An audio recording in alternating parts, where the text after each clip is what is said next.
The beautiful 1965 Buick Riviera has only one part left that I haven't changed off during the entire front suspension rebuild. And that is this beefy steering box. I've got a new one to replace the one that's in there, which is still a little loose and sloppy and very well could be the original from 1965. So, no wonder it's got some slop. Let's get this thing up and let's start working on the steering box. So I've got the car jacked up with the wheel off. Obviously, there's the beautiful finned aluminum drum. You've got 3 bolts here to take the steering box loose. Those are 5/8. You are going to need a pitman arm puller. This is Harbor Freight, Amazon, take your pick. AutoZone has them too. You'll need one of those, as well as, let's see here, what size is this? 1 5/16 socket for the pitman arm nut down there. That's a big one. You're going to want to use an impact to knock that guy free. And on the top side, it's a little bit more cramped. You've got the pressure side and the return line for the power steering pump, which you're going to want to drain. The best way I've found to get at those is to use a crow's foot on a long extension to get at those. And you've also got the steering coupler, which is back there hiding behind the but back there hiding under the master cylinder. Got to figure out how to get that guy out effectively. Let me do a little bit of thinking and looking, and I'll let you know what the right way through this is. So I'm consulting the Sacred Book of Repair for the 65 Riviera, and basically their order of operations is, put a fender cover on it. I'll take care of that in just a second. Disconnect the pressure return lines for the power steering, elevate them so that way they are above, so that way they don't leak. And remove the pinch bolt from the coupling lower flange, which is the bottom side of the rag joint, which is closer to the steering gear. And then you're to remove the pitman shaft nut, use the puller, loosen the 3 frame to steering gear bolts, and slide everything out the bottom. So I'm going to do that. I'm going to loosen the flange. I do have the steering wheel turned just a little bit to the right to make sure I can get to that nut. I will make sure that it is back straight where I want it before I take anything else further off. And item of note, the pitman nut earlier in the manual says tighten to 120 to 150 foot-pounds. I apologize. There is no good way to show you this, but up about there, that's the lower end of the coupler that you're supposed to remove. Looks like a 7/16 nut. I'm going to loosen that up, and I've got the wheels turned just a little bit to the right to make it easy to get to, and then I'm going to straighten the wheel back up while it still has engagement on the splines. So a quick update. The power steering lines at the steering gear didn't want to come loose. So that means I'm going to loosen them up from the back of the pump here, which is easier because I can get a flare wrench on things, and it's just better off to not round anything off. So I had to suck the reservoir dry. I used a syringe and a piece of tubing that I had laying around from who knows how long ago, and just sucked the fluid out, squirted it into a bucket, and now that it's empty enough to not make a huge mess, I'm going to undo the connections at the back of the pump for the power steering system. The power steering lines are free. I got a wad of paper towels trying to reduce the amount of fluid that's dripping, and I'm still getting a lot dripping. Anyways, this is a 13/16, which is an odd size. I don't have a flare wrench for it, but an open-end wrench worked just fine. I'm going to put a few more paper towels in there and go to the underside and take the pitman nut off.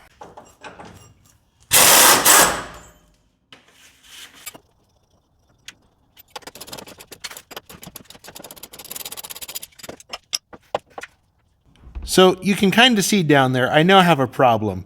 Up there is the shaft that the steering column rides on, and it's kind of stuck to the shaft. I've used a pry bar and I'm trying to separate the steering gear from the steering shaft. I've already loosened the bolts on the frame, so it's kind of stuck. All right, I got it free. Here's how I did it. I grabbed my Skill Auto Hammer because this is now in location with the pry bar that I couldn't get a good swing on it with the hammer no matter which way it was, but I could take this guy in there, push on it, and pull the trigger, and it gave me enough vibration that the steering coupler worked off of the steering gear. Now I've got to go fish the steering gear out from underneath and hope for the best. Now that the steering box is free, I'm going to clamp it in a vise and get those lines free because they didn't want to come free in the car. So I'd rather not ruin the lines because they're actually in decent shape overall. I'd rather make sure they're okay and work with them where I can get to them. So I've got the new steering box over here next to the old steering box. Everything matches up the way that I think it's supposed to. All the hardware is cleaned up a bit so that way the threads are nice and clean. Everything works right. I'm going to put the lines in because it's a pain to reach all the way down there with these lines and get them installed. So they're just in there loose for now. I'll reach down there with a crow's foot and tighten these up later after we get it in the car. Yes, it makes this a little bit more complicated, going into the car, but I think it'll save me some frustration later. So I'm going to verify this on the rag joint real quick, and then we're going to go put this in the car. The steering box is in, the lines are ran, the bolts are pushed through. Now, a word of advice. I used a Phillips head screwdriver to stuff through one of those holes and into the ear on the steering box. That made it easier to hold on to and wiggle it around to get the other two in. And now let's go under the car and show you stuff. So the rag joint coupler, the rag joint itself is in fine shape. It's just oily as can be. It was a bit of a challenge getting that worked onto the steering box. It's got a D shape on it, kind of a big flat. I had to have my son wiggle the steering wheel as I pushed on it and tapped on it gently with my auto hammer, which made enough vibration to send it home. Now, the other thing of note is you've got your pitman arm nut, and this is just on here loose. You do have a lock washer on there, beware. There's a couple of big splines or double splines. Make sure you line up the pitman arm to the splines on the steering box. You'll know pretty easy. It just kind of wiggles on and you'll be there. So I'm going to tighten this down. I'm going to have to double check the torque spec, but it was like 130 pounds or something, but it's a pretty big bolt. I'm also going to check the torque on these guys, and we're getting close. I did find that the center link or drag link here has got some slop in it, so that's going to be next on our list. Here we are at the sacred book of specifications. The pitman arm to pitman shaft comes in at 120 to 150 pounds. So let's just split the difference, call it 135 foot-pounds. And the gear side cover to housing, which is what holds it to the frame, comes in at 25 to 40 foot-pounds. No, 60 to 75. There we go. It's easier to follow it when I'm not looking through the camera trying to make sure I get the specs for you. But those are the specs. I'm going to grab the torque wrench. We're going to torque some stuff down. Back to the top side. I'm going to make sure that I get the power steering lines hooked back up. I'm going to grab a crow's foot, tighten them down at the steering box end, and I'm going to fill this up. Now, originally they called out for ATF, which is a perfectly fine hydraulic fluid. I think I'm going to stick with that and put ATF back in the reservoir. Okay, so the reservoir, the power steering reservoir, is now full of ATF. It's probably a little overfull, but that's not a bad thing because we still have to bleed the power steering gearbox. Now, the way that's best done is to turn the wheel left and right and left and right and left and right and do that until you basically burp all the bubbles out. Do that with it non-running first. And then after you're happy with it, you can start it up, make sure there's no leaks, all that good stuff. So stay tuned. I'm going to go spin in circles for a few minutes. Instructions say 12 to 15 times. We'll see how true that holds. I lost count how many times I went back and forth. I went back and forth till my arms got tired. I did check the fluid level and it did drop like a lot. How much? A lot. Fair bit. Take your pick.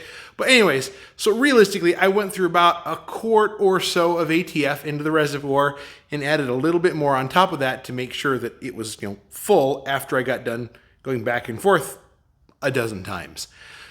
Now I'm to the point where I'm going to go grab the keys, fire it up, check for leaks, and hopefully we'll get this thing back down on the ground. Now, I did find other issues we're going to address later when I was under there, but, let's just check for leaks first.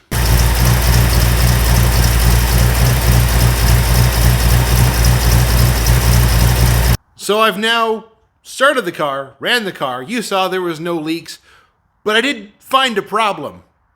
I had spilled ATF all over the exhaust manifold and smoked the garage out. I got the doors open. I got windows open, trying to blow the smoke out.